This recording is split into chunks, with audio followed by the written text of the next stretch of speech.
The story begins with a terrifying sight: a massive asteroid hurtling straight toward Earth. In a desperate attempt to save humanity, people launched nuclear missiles at it. The explosion shattered the asteroid into pieces, but the radioactive debris rained down onto the planet. Those particles mutated the DNA of cold-blooded creatures. Ants, spiders, snakes, lizards, all of them began to grow into enormous beasts. For an entire year, humans fought this monstrous new world, but most of the giant creatures were eventually killed. Unfortunately, so were most people. Bullets ran out, weapons ran dry, and the military collapsed. 95% of humanity vanished, and the few survivors were forced to live in underground bunkers. Among these survivors was a boy named Joel. His life changed the night the asteroid fragments first fell. Joel was in his car with his girlfriend Aimee, sharing a quiet romantic moment when the sky exploded with falling radioactive dust. Moments later, a gigantic insect attacked their town. The two ran home, only to find the entire neighborhood evacuating in panic. In the chaos, Joel and Aimee were separated. Before parting, Joel promised her that he would find her again. As Joel's family tried to escape, their vehicle was ambushed by mutated creatures. Joel managed to jump out, but his parents were trapped inside. In their final moments, Joel's mother begged him to run. He didn't want to leave, but he did. A second later, a towering creature stomped directly onto the car, crushing his parents instantly. Joel froze, horrified, numb, broken. Nearby survivors dragged him into their truck and fled, but the trauma stayed with him. 7 years have passed since that night. Joel now lives with the same group that saved him, deep inside an underground bunker. Everyone else has a partner, except him. He never emotionally recovered from his parents' death. Every time he sees a creature, he freezes, completely paralyzed with fear. Because of this, the group never allows him to go outside. Joel cooks, cleans, and survives each day in routine. That's his entire life. One day, a massive ant breaks into the bunker. The group rushes to fight it. Joel wants to help, he truly does, but the others forbid it, knowing he freezes in danger. 4 fighters go out, and the remaining people monitor the battle on a thermal camera. During the fight, one of the men is grabbed by the giant ant. Watching his friend struggle triggers something inside Joel. He can't just stand there. He grabs a weapon and runs toward the danger. But as soon as he faces the giant silhouette of the ant, his fear returns. The creature holds their teammate in its jaws, and Joel completely freezes, unable to move. The ant charges at him. Joel shuts his eyes. When he opens them again, the ant's head is lying at his feet. 2 of his group members had killed it just in time. Shaken, Joel tries distracting himself by speaking on the radio, and to his surprise, he connects with Aimee. She survived too. Her colony is far away, and in the 7 long years since they separated, they never managed to meet again. Joel speaks to her happily, until suddenly the radio cuts out. Fresh from facing death, Joel feels shaken. He can't spend the rest of his life trapped underground waiting to die. He asks his group how far Aimee's colony is. They tell him it's 140 kilometers west, built on a beach, but reaching it would take a trained surface traveler at least a week, and even trained people rarely survive more than 3 to 4 days out there. You? They laugh. You won't last an hour. But Joel has made up his mind. He would rather die trying to reach Aimee than rot in the bunker feeling useless. Deep down, he also believes he doesn't belong there, that he's just a burden. But the truth is, his friends love him. They want him to stay alive. They even create a hand-drawn map to help him find the route safely. Joel leaves the underground bunker for the first time in 7 years. The world is unrecognizable. Aimee's colony lies 140 kilometers to the west, but Joel doesn't even know which direction west is. He simply picks a path and starts walking. Not long after, he hears the roar of a giant creature. He hides inside an abandoned house, only to discover a massive mutant frog lurking in the pond behind it. The moment Joel sees it, he freezes again. The frog strikes with its long tongue, but someone shoves Joel out of the way, a dog. The frog attacks again, catching Joel's leg with its tongue, but the dog bites down on the creature's tongue, forcing it to release Joel. Together, Joel and the dog sprint away. They eventually reach an old bus. This is the dog's home, a bus once shared with its owner who is now gone. Joel sees the word boy spray painted on the wall. When Joel says boy, the dog suddenly perks up. That must be his name.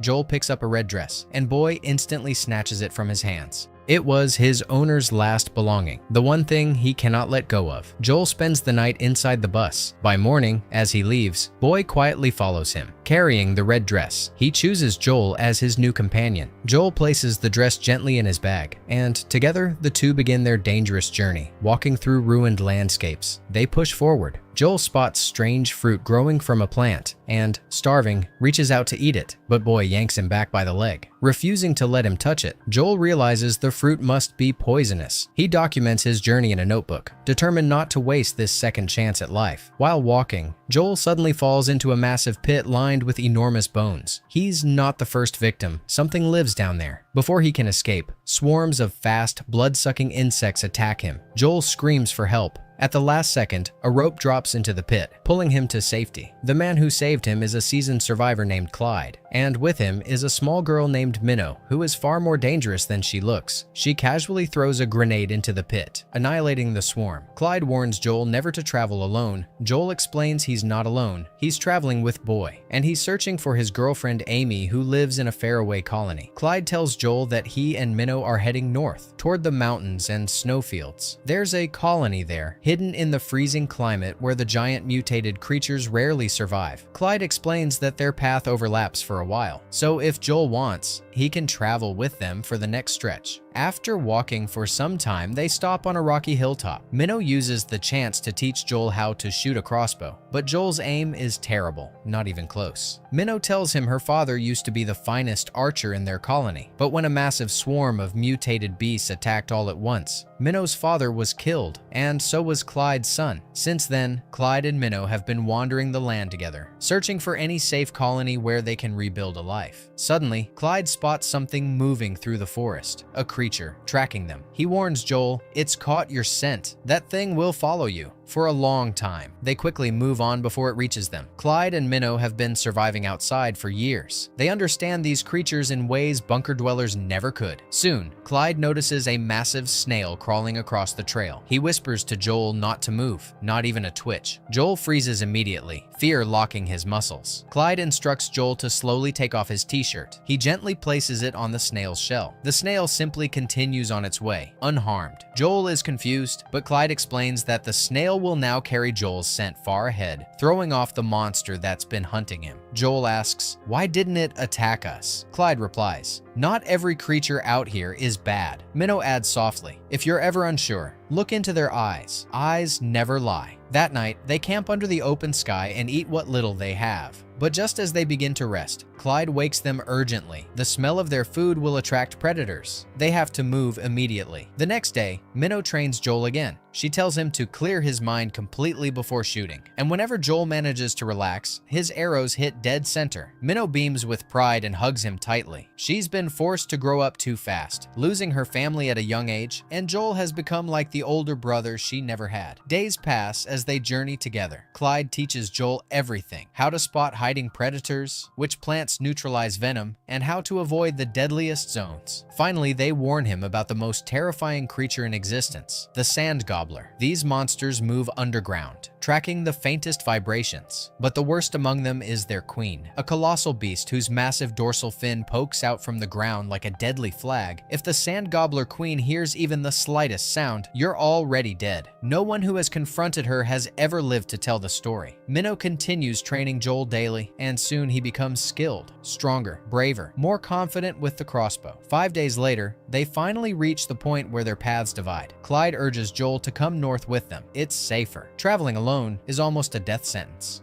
But Joel is determined. He has to reach Aimee's colony. Nothing will stop him. Minnow's face falls. She's heartbroken to see him go. Joel gently reassures her, telling her Aimee means everything to him. Minnow hugs him tightly one last time. Clyde hands Joel a single grenade. Use this only when you truly have no other choice. Pull the pin, count to 5, then throw. Remember, 5. With that, the two groups part ways. Now, Joel and Boy must travel the remaining 50 kilometers alone, and this stretch is the most dangerous of all. As they continue, Boy suddenly begins acting strangely, refusing to go any farther. He hides under a paddle boat, trembling. Joel tries coaxing him out, but before he can finish, dozens of legs slither out from beneath the soil, a giant centipede. Joel freezes in terror. He fumbles for his crossbow, but the creature rushes toward him with lightning speed, its tail coils, ready to grab him. When Boy's sudden sharp bark startles it, the beast whips its tail at Joel, sending him flying backward. Then it turns on Boy. The centipede crashes against the sides of the paddle boat, flipping it over to crush the dog. Joel watches Boy struggle and suddenly flashes back to losing his parents, watching them die right before his eyes. Not again, not this time. Instead of freezing, Joel clenches his jaw, forces himself to stand, and raises his crossbow with trembling hands. He fires an arrow. It lodges into the creature's neck. The monster stops, turns its furious head toward Joel, and charges. At the last second, Joel shoots again,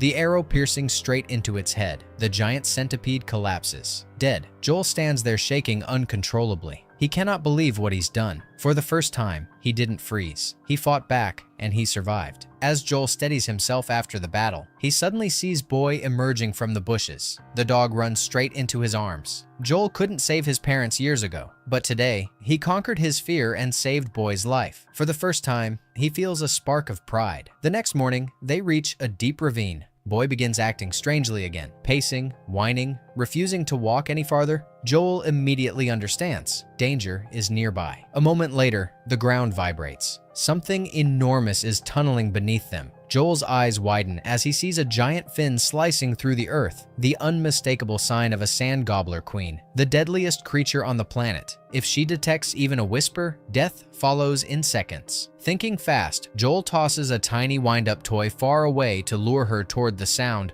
The queen erupts from the ground exactly where the toy landed. Without wasting a second, Joel and Boy run for their lives. In the chaos, Joel trips and his backpack flies off. Boy darts ahead, leading Joel into the hollow trunk of a fallen tree. Joel clamps his hand over Boy's mouth, forcing silence into the air. The queen prowls outside, sniffing, listening, but hearing nothing. She begins to move away, and then the accident happens. Joel watches in horror as the red dress, Boy's deceased owner's last belonging, slips out of his fallen backpack and drifts into the nearby river. Without thinking, Boy bolts toward it, desperate to save it. Joel cries out, but Boy doesn't stop. The queen immediately turns toward the new sound. Joel sprints back toward his bag, grabs the grenade Clyde gave him, yanks the pin, and begins counting. 1, 2, 3. But the grenade slips from his hand. Panicked, he dives to grab it just as the queen bursts from the ground, jaws open. Joel, fueled by raw instinct, shoves the grenade straight into her mouth and hurls himself into the river. The explosion tears the queen apart. When Joel surfaces, gasping for breath, he screams in triumph. He actually killed the deadliest creature alive. But the victory dissolves into anger. He turns on Boy, furious that the dog risked both their lives for a simple dress. As Joel climbs out of the water, he realizes dozens of leech-like parasites have attached themselves to his skin. Horrified, he rips them off one by one. The venom hits him fast. Dizziness, blurred vision, hallucinations. He stumbles through the wilderness, slurring words, barely holding himself upright. In his frustration and fear, he scolds Boy cruelly. Hurt, the dog quietly walks away, leaving Joel alone. Within minutes, Joel collapses. His vision distorts, colors swirl, the world tilts. Just before blacking out, he notices a familiar plant, the one Clyde said could neutralize venom. With shaking hands, he chews it desperately. The antidote gives him just enough strength to stagger forward, but he can't walk far. He drops to the ground and sits, shaking, exhausted. And then, in his delirium, he sees Aimee. 7 years of longing crash over him. Joel stands, stumbles toward her, and kisses her, then immediately collapses again. The world fades to black. When Joel finally wakes up, he's lying in a bed, a real one. He blinks and sees Aimee standing over him. She's real. He has made it to her colony. Joel is overwhelmed with shock and happiness. He tells her how good it felt to kiss her after all this time, only for Aimee to awkwardly reveal, you didn't kiss me. You kissed the old man who found you." Joel's face burns with embarrassment. Aimee explains that their colony recently welcomed a group of newcomers, including a ship captain who claims he can transport survivors to a secure base. He wants to move everyone somewhere safe, far from giant monsters. Joel senses something strange about the situation, but before he can question it, Aimee is called away. When Joel wanders outside, he's stunned by the beauty of Aimee's colony. It's underground but built right beside the ocean. The water protects them because most mutated creatures hate the sea. For the first time in years, Joel sees a real beach. Aimee joins him, followed shortly by the captain and his men. Aimee introduces Joel proudly, explaining that he walked 140 kilometers alone to reach her. The captain is thoroughly impressed and tells Joel he used to be in the army. Now, he ferries survivors to a distant sanctuary using his ship. When Joel and Aimee finally get a moment alone, Joel asks her the question he has held inside for 7 long years. "I came all this way just to see you, but you don't seem very happy to see me." Aimee's expression softens with sadness. She reveals that her parents died. Then she quietly adds that last year, she also lost someone she deeply loved. Joel's heart cracks. He realizes he never asked Aimee if she wanted him to come. She apologizes too,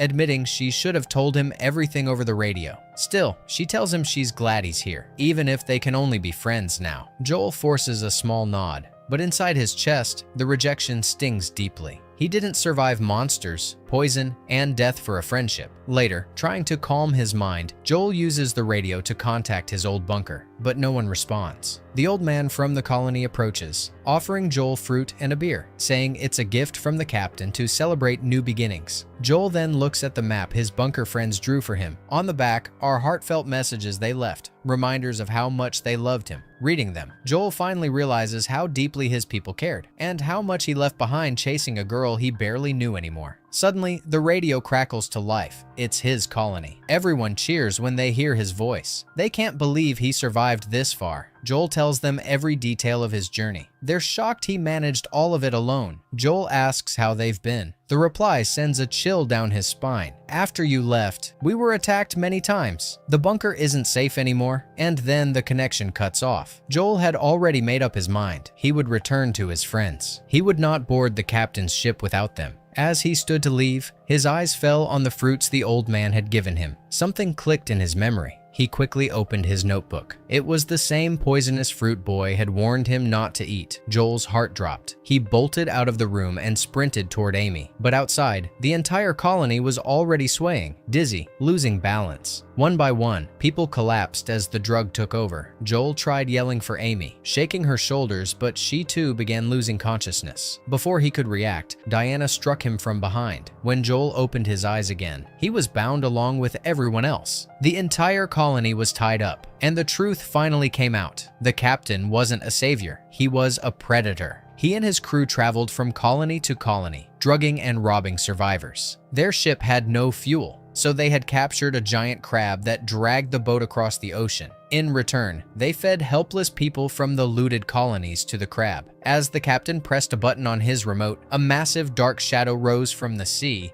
heading straight toward them. Panic erupted. Aimee fought desperately against her restraints and managed to tear herself free, then quickly untied Joel too. "I'll handle those 3, she said fiercely. "You deal with the crab." Aimee grabbed a metal gate panel and charged at one of the armed crew members. Dodging bullets, she slammed into him, and both collapsed unconscious. Meanwhile, the crab lurched forward. Joel grabbed a nearby rod and rushed toward it. When the monstrous creature leapt at him, Joel struck its belly, flipping it onto its back. Now helpless, the crab flailed wildly. Joel stepped forward to finish it, but the captain shocked the creature with the remote, sending electricity ripping through its body. The crab instantly jumped back onto its legs and slammed Joel with a brutal strike. Aimee regained consciousness only to find Diana standing over her. A vicious fight broke out, and Diana easily overpowered her. The crab approached Joel again. Just then, Boy came sprinting in and positioned himself protectively between Joel and the monster. Seeing the dog, the crab paused, its aggression fading for a moment. The captain ordered Diana to kill the dog. Diana lifted a rocket launcher and aimed, but Aimee, mustering her last bit of strength, struck Diana's arm, causing the rocket to fire wildly. The grenade struck the crab directly. The creature shrieked in agony. The captain jumped down, furious, and punched Aimee so hard she collapsed unconscious. The wounded crab turned toward the captain in rage,